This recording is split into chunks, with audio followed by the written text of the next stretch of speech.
Bus stop पर कुछ लोग खड़े बस का इंतजार कर रहे थे। तभी वहाँ 10-12 साल की एक लड़की आई। उसके कपड़े गंदे और फटे हुए थे। वो वहाँ आकर लोगों से कहने लगी, बाबूजी 2 रुपए दे दो, बाबूजी 1 रुपए दे दो, 2 दिन से कुछ नहीं खाया है, 1 रुपया दे दो ना बाबूजी। वो लड़की दोपहर तक ऐसे ही लोगों से पैसे मांगती रही।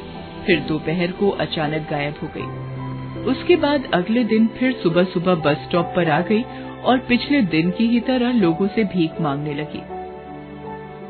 ऐसा उस बस स्टॉप पर अक्सर होने लगा। एक दिन अशोक कुमार नाम के एक रिटायर्ड स्कूल मास्टर उस बस स्टॉप पर आए। वो लड़की उस दिन भी उसी तरह भीख मांग रही थी। उस दिन उसे कोई भीख नहीं दे रहा था। चल चल चली जा यहाँ से। मैंने क्या तेरा ठेका ले रखा है जो रोज रोज चली आती है भीख मांगने, भिखमंगी कहीं की। उस आदमी ने देखा कि और लोगों ने भी उस लड़की को दुत्कार कर भगा दिया।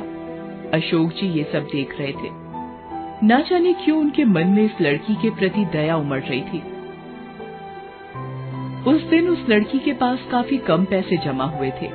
अभी वो पैसे लेकर वहाँ से जाने के लिए निकली ही थी कि अचानक वहाँ पड़े पत्थर से उसे ठोकर लगी और जो भी थोड़े बहुत पैसे उस दिन उसके पास जमा हुए थे वो भी उसके हाथों से छिटक कर नाली में जा गिरे। उस लड़की ने पहले तो अपने पैसों को बहुत खोजा, मगर जब वो नहीं मिले तो आंखों में आंसू लिए वहाँ से जाने लगी। ये देखकर अशोक जी से रहा नहीं गया। वो उस लड़की के पास आए और उससे कहा, नहीं नहीं बेटा, रोते नहीं है। फिर उन्होंने सोचा, इसे कुछ पैसे दे देता हूं, लेकिन कहीं अगर ये किसी भीख मांगने वाली गिरोह से हुई तो, जो बच्चों से जबरदस्ती भीख मंगवाते हैं, या ये भी हो सकता है कि इन पैसों से ये नशा करे। इस तरह पैसे मांगकर नशा करना इन जैसे बच्चों की आम बात है। ये सब सोचकर उन्होंने कहा, अच्छा बेटा, ये बताओ कि पैसे लेकर तुम क्या करोगी?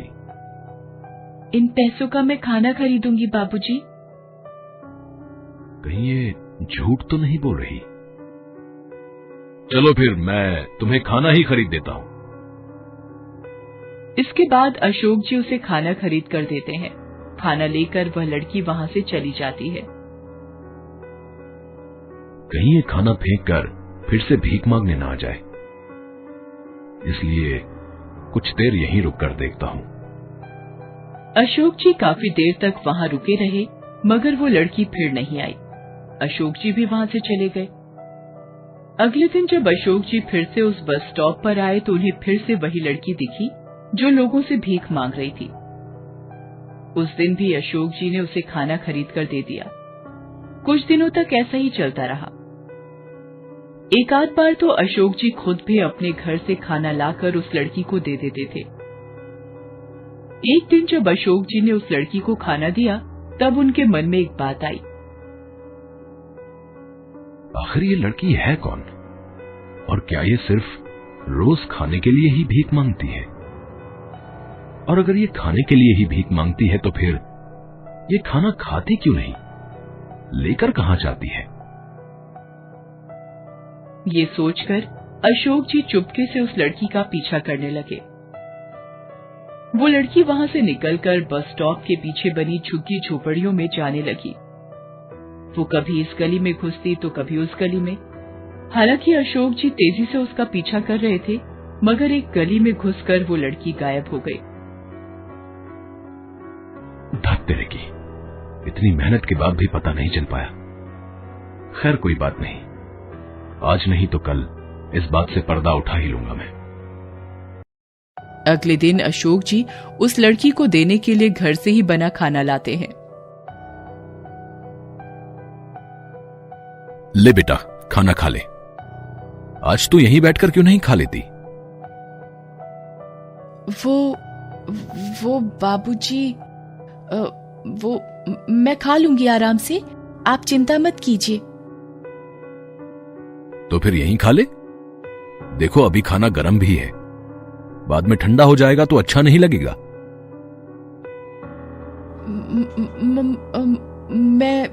मैं घर जाकर आराम से खा लूंगी बाबूजी, आप चिंता न कीजिए। इतना कहकर लड़की वहां से जल्दी जल्दी जाने लगी। आज तो मैं भी पता लगा कर ही रहूंगा कि ये लड़की आखिर इस खाने का करती क्या है। इतना सोचकर अशोक जी भी तेजी से उस लड़की का पीछा करने लगते हैं। वो लड़की फिर से झुग्गी बस्तियों की तरफ मुड़ती है और उन्हीं घुमावदार गलियों से गुजर कर जाने लगती है।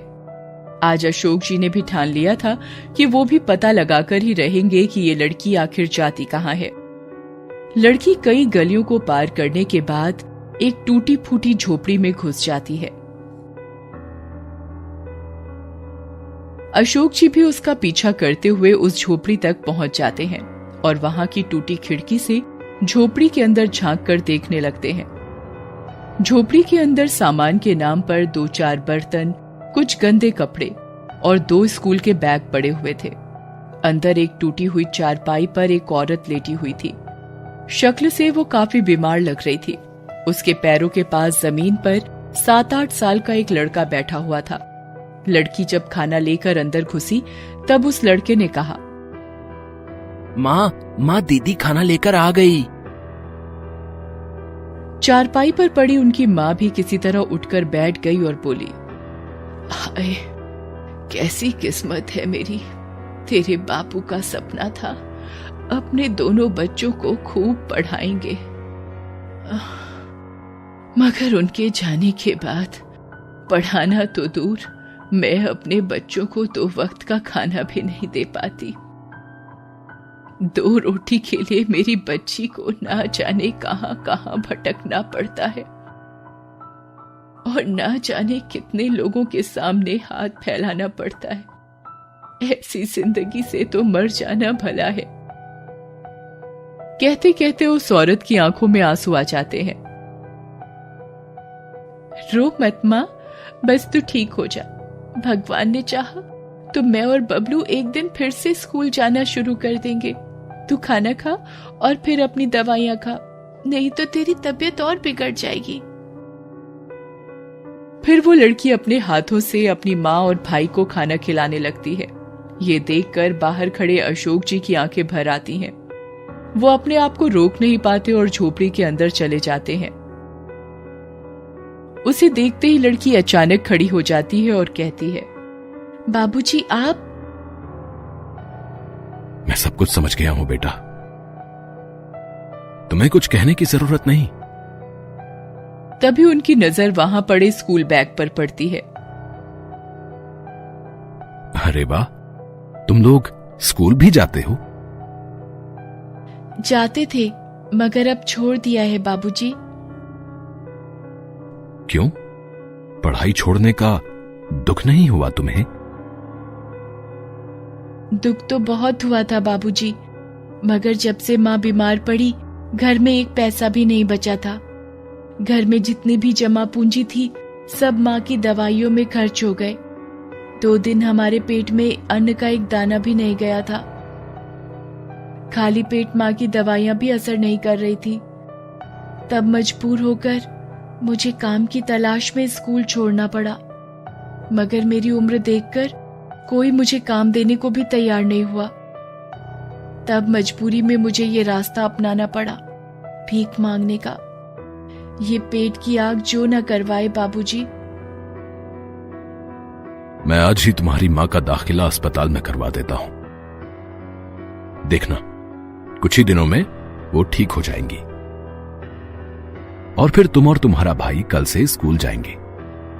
पैसों की तुम चिंता न करना। अशोक जी की बातें सुनकर उन तीनों के मुरझाए चेहरे पर मुस्कान दौड़ जाती है। Thanks for watching.